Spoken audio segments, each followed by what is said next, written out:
नमस्कार, मैं श्यामगिरी। आप देख रहे हैं टीएफडी इंडिया न्यूज 24। टीएफडी इंडिया न्यूज 24 में आप सभी दर्शकों का स्वागत है। एनडीए गठबंधन में पड़ा दरार, नीतीश ने बढ़ाया सियासी तूफान, मोदी के साथ ही खेल हो रहा है। एक ऐसे अहम मुद्दे पर इस वक्त हम लोग चर्चा करने जा रहे हैं जो अचानक चर्चा का विषय बन गया। नरेंद्र मोदी की मुश्किलें कम होने के बजाय मुश्किलें उलझती जा रही हैं। अब दर्शक समझिएगा, मुश्किलें उलझती जा रही हैं। कहते हैं बोए पेड़ बबुड़ का तो फल कहां से हो। अब कांटे से कांटे ही निकलेंगे, कांटे बोए हैं तो उसमें से कांटे ही निकलेंगे। लेकिन मोदी सरकार आने के बाद की जो बीजेपी है 2014 के बाद, यह बीजेपी थोड़ी अलग लाइन और दिशा में जा रही है। अटल बिहारी वाजपेयी की बीजेपी एक अलग, वह लोकतांत्रिक और एक संवैधानिक थी। लेकिन अब न लोकतंत्र और न संविधान, यानी कि नया भारत जिसकी कल्पना आरएसएस ने की थी, वह मोदी ने पूरी की। अब ऐसे में बड़ी महत्वपूर्ण यह है कि जैसे मैंने कहा कि एनडीए गठबंधन में पड़ा दरार, पहले इसे समझ लेते हैं हम लोग। बिहार के अंदर नीतीश कुमार लगातार सुर्खियों में रहते हैं और नीतीश कुमार के ऊपर हजारों सवाल भी उठ खड़े होते हैं। सदैव यह चलते रहता है, नीतीश के ऊपर कोई खबर ना हो, ऐसा कोई एक दिन 20 सालों में नहीं गया जब से नीतीश सीएम बने हैं। और महाराष्ट्र में एकनाथ शिंदे की चर्चा न हो, ऐसा कोई दिन नहीं जाता। और आंध्र प्रदेश में चंद्रबाबू नायडू की न हो, ऐसा भी नहीं हो सकता। चंद्रबाबू नायडू नहीं कुछ बोल करके भी बहुत कुछ बोल जाते हैं, जो बहुत ही घातक होता है। अब ऐसे में नीतीश ने बढ़ाया सियासी तूफान। जिस सीएम पद को पाने के लिए भारतीय जनता पार्टी ललायित रही हमेशा बिहार के अंदर, जो सपना आज तक पूरा नहीं हुआ, उस सपने को पूरा करने का वक्त भाजपा का आ गया। साम दंड भेदभाव आदि कई तरह से, यानी कि आप दर्शक समझ रहे होंगे, ED, CBI, income tax, operation lotus. Bharatiya Janata party का जो ऑपरेशन लोटस नरेंद्र मोदी ने बनाया है, विपक्ष को तोड़कर भाजपा में शामिल कर, क्योंकि भाजपा में कोई नेता रह नहीं गया अब। ऐसे में आरजेडी से आए हुए सम्राट चौधरी, जो इस वक्त बिहार में गृह मंत्री हैं, उन्हें भाजपा सीएम बनाना चाहती है। भाजपा के पास एक ओरिजिनल भाजपाई नेता था, उनका नाम सुशील मोदी था, जो नीतीश कुमार के बहुत क्लोज थे, दोस्ती बहुत अच्छी थी। क्योंकि वह बीजेपी में थे या जेडीयू के थे, फिर भी दोस्ती बहुत अच्छी थी और बिहार में सर्वमान्य थे। भारतीय जनता पार्टी के पास अभी इस वक्त दिक्कत, उनका निधन हो गया 2024 लोकसभा चुनाव में। भारतीय जनता पार्टी के पास दिक्कत है कि भारतीय जनता पार्टी के पास कोई चेहरा नहीं है बिहार में, तो सम्राट चौधरी को बनाना चाहते हैं। नीतीश कुमार के राज्यसभा नामांकन के बाद में यह थोड़ा पुख्ता हो गया कि भाजपा अपना सीएम बना लेगी। लेकिन नीतीश ही है। दाहिना हाथ क्या करता है, बाएं हाथ को पता नहीं चलता, वह कब क्या बोलते हैं उन्हें पता नहीं चलता। तो उन्होंने चाल चल दी कि उन्होंने राष्ट्रीय अध्यक्ष पद के लिए नामांकन कर दिया। और अब पक्का है कि जेडीयू की कमान उन्हीं के हाथ में रहेगी। ऐसे में नीतीश कुमार ने एक शर्त रख दी भाजपा के सामने, आपको सीएम चाहिए, ले लीजिए सीएम, स्पीकर, वित्त मंत्रालय जेडीयू को चाहिए। अब चिलमिला, इस पर आगे आते हैं। अब थोड़ा इस पर चर्चा कर लेते हैं कि मोदी के साथ ही खेल हो रहा है। ईरान इजराइल के युद्ध में क्या हालात और परिस्थितियां चल रहे हैं आप दर्शकों को पता है, लेकिन ईरान और इजराइल के युद्ध में जो बैकफुट पर भारत है और जिस तरह से इजराइल और अमेरिका के साथ भारत खड़ा है, यह दुर्भाग्यपूर्ण है, इससे हम इनकार नहीं कर सकते। लेकिन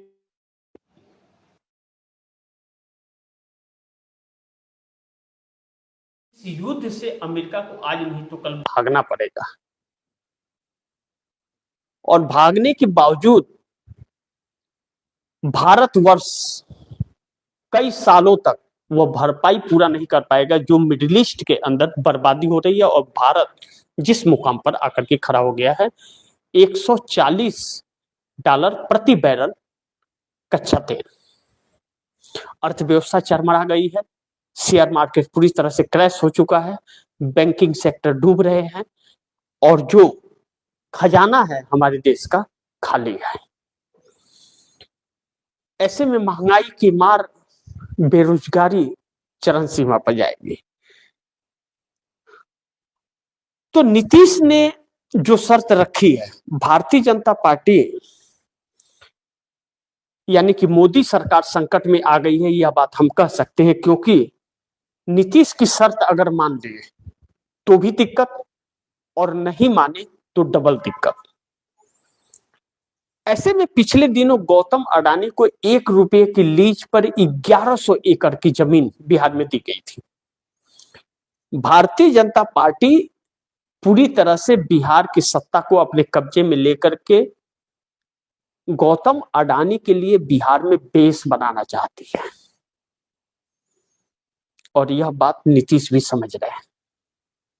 जब तक नीतीश रहेंगे तब तक यह इच्छा नहीं पूरी होगी, लेकिन अगर भाजपा के पास सीएम की कुर्सी आ गई और नीतीश जिस तरह से कह रहे हैं कि गृह मंत्रालय, होम मिनिस्ट्री हमें चाहिए, स्पीकर हमें चाहिए, और वित्त मंत्रालय हमारे पास है ही, यह तीनों विभाग हमारे पास होगा, यानी कि भारतीय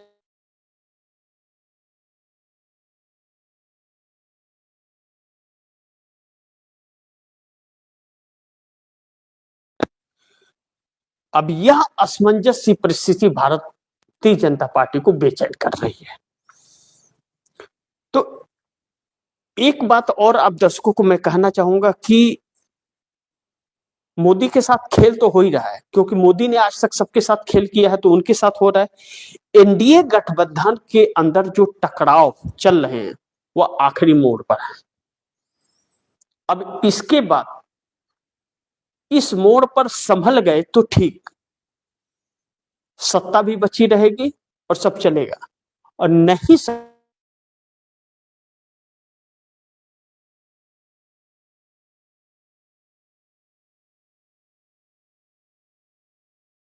बिछा रहे हैं। राष्ट्रीय अध्यक्ष बन करके नीतीश कुमार वही नीति अपना रहे हैं जो इंडिया गठबंधन से एनडीए में आने के लिए उन्होंने अपनाया था। तो इस बात से भारतीय जनता पार्टी के अंदर डर का एक माहौल है। बड़ी बैठक भारतीय जनता पार्टी की इस वक्त चल रही है। अब ऐसे में दो बड़ी अहम सवाल हैं जिस पर हम लोग को चर्चा करना जरूरी है। नंबर 1, नीतीश ने रखी शर्त, होम स्पीकर, होम मिनिस्ट्री, वित्त मंत्रालय जेडीयू के पास रहेगा। अब नीतीश ने खुलेआम शर्त रख दिया है कि अगर भाजपा अपना सीएम बनाना चाहती है तो बना सकती है, हमें कोई दिक्कत नहीं है। शर्त क्या रखी है कि भाजपा का सीएम और जेडीयू के नीतीश कुमार के बेटे निशांत कुमार को डिप्टी सीएम और होम मिनिस्ट्री निशांत के पास रहेगी। स्पीकर जेडीयू का होगा और वित्त मंत्रालय जेडीयू के पास रहेगा। भाजपा का एक सीएम और एक डिप्टी सीएम मिलेगा। अब ऐसे में जब नीतीश कुमार ने यह कहा कि अब मैं अगर जेडीयू का सीएम बना तो आपने होम मिनिस्ट्री ले ली, स्पीकर का पोस्ट ले लिया, तो आप सीएम बनिएगा तो ये दोनों पोस्ट हमें देना पड़ेगा, और वित्त मंत्रालय जेडीयू के पास है। यानी कि पूरी तरह से अधीन जेडीयू का ही रहेगी भारतीय जनता पार्टी। और स्पीकर जब नीतीश कुमार, बड़ी गहरी साजिश चल रहे हैं नीतीश कुमार, स्पीकर जब जेडीयू का रहेगा और होम मिनिस्ट्री यानी कि पूरा प्रशासन जेडीयू के हाथ में रहेगा, जेडीयू जब चाहे बिना उपेंद्र कुशवाहा, बिना जीतन राम मांझी, बिना भारतीय जनता पार्टी, बिना चिराग पासवान के विपक्ष के 41 विधायकों के साथ वह सत्ता परिवर्तन कर सकते हैं बिहार में। और इस वक्त नीतीश कुमार के बड़ी चौंकाने वाली बात आप दर्शकों को बोलने जा रहा हूं, बड़ी ध्यान से इन सभी बातों को आप समझिए। 12 के 12 सांसद इस वक्त नीतीश कुमार के साथ हैं। 12 के 12 सांसद जेडीयू के नीतीश कुमार के साथ हैं, मोदी के साथ नहीं। इसका तात्पर्य है कि नीतीश कुमार जो दिल्ली आ रहे हैं 10 अप्रैल को आएंगे, नीतीश कुमार बहुत बड़ा गेम चेंजर साबित होने जा रहे हैं। और 13 अप्रैल तक चलना है पार्लियामेंट। बजट सेशन में बहुत कुछ तस्वीर बदलने वाली है, ऐसा प्रतीक हो रहा है, ऐसा दिख रहा है। अब भारतीय जनता पार्टी ये इन तीनों चीजों में तीनों चीज नहीं देने के लिए तैयार है, ना तो स्पीकर, ना होम मिनिस्ट्री और ना वित्त मंत्रालय, खैर जेडीयू के पास ही है, और ना डिप्टी सीएम। ऐसे में नीतीश कुमार अलग राह तलाश रहे। अब नंबर 2 पॉइंट्स पे हम आते हैं कि एनडीए में टकराव के साथ साथ दरार भी बढ़ने लगा महाराष्ट्र, आंध्र प्रदेश, बिहार में। सुबह मैंने आप दर्शकों को नितिन गडकरी की बात बताई थी, तो वह भारतीय जनता पार्टी के अंदर का दरार, जिसको लेकर के अगले कार्यक्रम में हम लोग चर्चा करेंगे कि भाजपा में कौन सी दरार चल रही है इस वक्त। लेकिन एनडीए के अंदर टकराव के साथ साथ दरार भी बढ़ने लगा है। महाराष्ट्र में एक प्रकरण सामने आया है, एक बाबा है,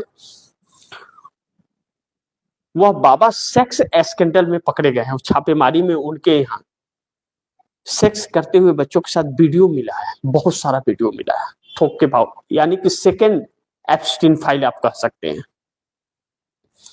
और उस बाबा के साथ बड़ी गंभीरता से बात करते हुए अमित शाह का भी तस्वीर आया है, देवेंद्र फडणवीस महाराष्ट्र के सीएम और डिप्टी सीएम एकनाथ शिंदे का भी आया है, और भी बहुत बड़े बड़े नाम हैं। आखिर इन बाबाओं के सेक्स स्कैंडल निकलते हैं तो उसमें भाजपा वाले ही क्यों होते हैं? यही अगर किसी एक विपक्ष के नेता का होता तो पूरे सर पे उठा लेती भाजपा, लेकिन कोई चर्चा नहीं है। यानी कि भाजपा एक सोची समझी रणनीति के साथ इस देश के साथ छल कर रही है, जो आने वाले वक्त में जितनी इन लोगों ने गंदगी फैलाई है, इस गंदगी को साफ करते करते कहीं ऐसी न हो कि उम्र बीत जाए, 2 पीढ़ियां खत्म हो जाए। इन लोगों ने देश को इस हालात में पहुंचा दिया है। अब दूसरा पॉइंट इसका यह है कि जब प्रधानमंत्री नरेंद्र मोदी का खुद का ही नाम एप्स्टीन में है, नरेंद्र मोदी के कैबिनेट मंत्री हरदीप सिंह पुरी का नाम एप्स्टीन में है, नरेंद्र मोदी के चाहते बिजनेसमैन अनिल अंबानी का नाम एप्स्टीन में है, और गौतम अडानी के खिलाफ अरेस्ट वारंट है अमेरिकी कोर्ट से, तो यह सरकार पूरी तरह से कंप्रोमाइज है, पूरी तरह से सरकार कंप्रोमाइज हो गई है। और इस कंप्रोमाइज में यह देश कहां पर है? इस कंप्रोमाइज के अंदर इस देश के 144 करोड़ भारतीयों की पूरे लाइफ को इन्होंने गिरवी रख दिया है। अब ऐसे में इस बात पर हम लोग को गहराई से चर्चा करना जरूरी है कि क्या ऐसे में यह सरकार बचेगी या सरकार चली जाएगी?